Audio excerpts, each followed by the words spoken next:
Jangan karena bicaranya enak, mulutnya manis, mukanya ganteng, itu dipilih. Jangan asal begitu. Harus dilihat dulu track recordnya. Track recordnya bagus, syukur mukanya ganteng, ya kan? Syukur bicaranya manis, itu dipilih. Kalau enggak ya jangan pertaruhkan negeri ini kepada orang-orang yang tidak memiliki perhatian kepada kita semua.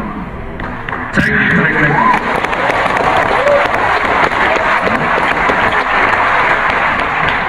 Jangan dipilih orang-orang yang menggunakan agama untuk kepentingan politiknya, jangan.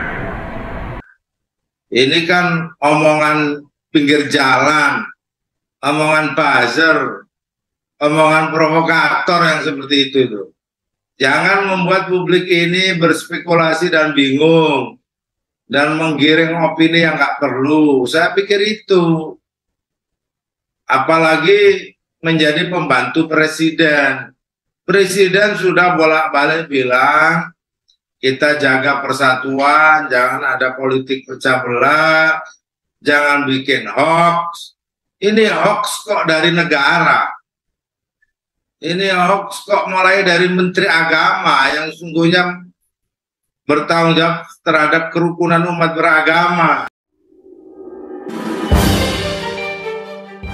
PKB respons menak Yakut soal pemimpin mulut manis, sindir kader palsu. Dikutip dari CNN Indonesia, Partai Kebangkitan Bangsa, PKB, menyiapkan langkah pendisiplinan bagi Menteri Agama, Menak Yakut Kholil Koumas buntut pernyataannya jangan pilih pemimpin karena bermulut manis dan berwajah tampan.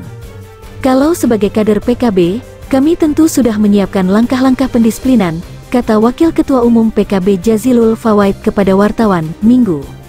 Sebelum menjabat Menak, Yakut sendiri merupakan Wakil Ketua Komisi 2 DPR dari fraksi PKB. Usai dilantik menjadi Menak, posisi itu digantikan oleh Lukman Hakim.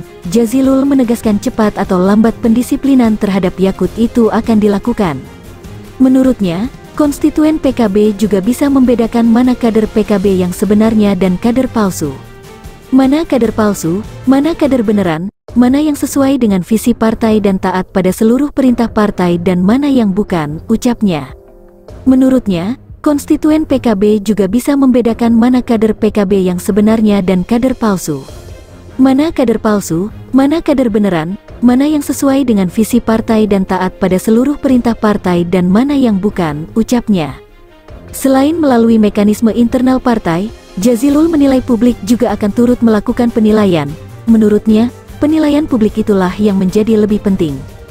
Jangan membuat publik ini berspekulasi dan bingung dan menggiring opini yang enggak perlu, ujar dia. Yakut sebelumnya mengajak untuk memilih pemimpin yang tak hanya pandai berbicara dan bermulut manis. Ia meminta agar publik mencermati betul rekam jejak para calon yang akan bertarung di Pilpres 2024. Yakut menyampaikan demikian dalam sambutannya saat menghadiri acara doa bersama Wahana Nagara Rahaja di Hotel Alila, Solo, Jumat 29/9. Track recordnya bagus syukur, mukanya ganteng syukur, bicaranya manis, itu dipilih. Kalau enggak ya jangan pertaruhkan negeri ini kepada orang yang tidak memiliki perhatian kepada kita semua, cek track recordnya, kata Yakut. Selain itu, ia mengingatkan agar tak memilih pemimpin yang menggunakan agama untuk kepentingan politik, meski ia meyakini politik tak akan terlepas dari agama. Pada kesempatan itu, Yakut juga mengungkit pemilihan Gubernur DKI Jakarta 2017 serta pemilu 2014 dan 2019 yang menurutnya menggunakan agama sebagai alat politik. Ia menilai hal itu merupakan sejarah yang tidak baik dalam politik Indonesia. Kita punya sejarah tidak baik beberapa waktu yang lalu ketika pemilihan Gubernur DKI Jakarta kemudian 2 Pilpres terakhir, agama masih terlihat digunakan sebagai alat untuk mencapai kepentingan kekuasaan, tegas dia. PKB respons menak Yakut soal pemimpin mulut manis, sindir kader palsu. Dikutip dari CNN Indonesia, Partai Kebangkitan Bangsa, PKB, menyiapkan langkah pendisiplinan bagi Menteri Agama, Menak Yakut Kholil Koumas buntut pernyataannya jangan pilih pemimpin karena bermulut manis dan berwajah tampan. Kalau sebagai kader PKB, kami tentu sudah menyiapkan langkah-langkah pendisiplinan, kata Wakil Ketua Umum PKB Jazilul Fawait kepada wartawan, Minggu. Sebelum menjabat Menak, Yakut sendiri merupakan Wakil Ketua Komisi 2 DPR dari fraksi PKB. Usai dilantik menjadi Menak, posisi itu digantikan oleh Lukman Hakim. Jazilul menegaskan cepat atau lambat pendisiplinan terhadap Yakut itu akan dilakukan. Menurutnya, konstituen PKB juga bisa membedakan mana kader PKB yang sebenarnya dan kader palsu. Mana kader palsu, mana kader beneran, mana yang sesuai dengan visi partai dan taat pada seluruh perintah partai dan mana yang bukan, ucapnya. Menurutnya, konstituen PKB juga bisa membedakan mana kader PKB yang sebenarnya dan kader palsu. Mana kader palsu, mana kader beneran, mana yang sesuai dengan visi partai dan taat pada seluruh perintah partai dan mana yang bukan, ucapnya. Selain melalui mekanisme internal partai, Jazilul menilai publik juga akan turut melakukan penilaian. Menurutnya, penilaian publik itulah yang menjadi lebih penting. Jangan membuat publik ini berspekulasi dan bingung dan menggiring opini yang enggak perlu, ujar dia. Yakut sebelumnya mengajak untuk memilih pemimpin yang tak hanya pandai berbicara dan bermulut manis.